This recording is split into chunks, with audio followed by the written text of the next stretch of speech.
আসসালামু আলাইকুম। দূরের কাছে যে যেখান থেকে দেখছেন সকলকে জানাই শুভেচ্ছা। আজ আমি আপনাদের সাথে শেয়ার করব মুরগির মাংসের ভর্তা।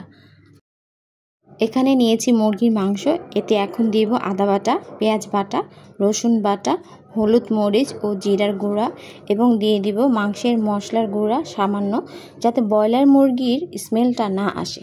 এটাকে ভালো করে মেখে সাইডে রেখে দিব।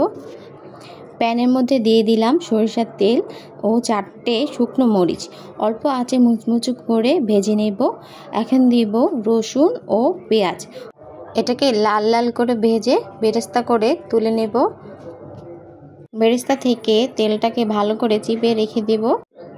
এখন দিয়ে দিব একটি টমেটো এবং 4টি কাঁচামরিচ। টমেটোকে উল্টে পাল্টে ভালো করে ঢেকে সেদ্ধ করে নেব।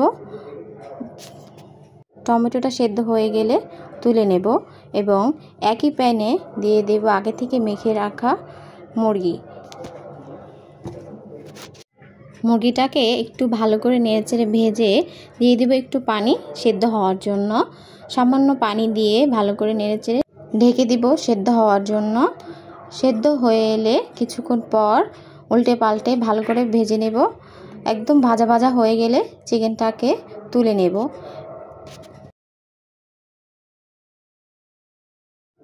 এখন মাখার পালা। শুকনো মরিচের সাথে একটু লবণ দিয়ে ভালো করে ডলে ডলে একদম ম্যাশ করে নিতে হবে।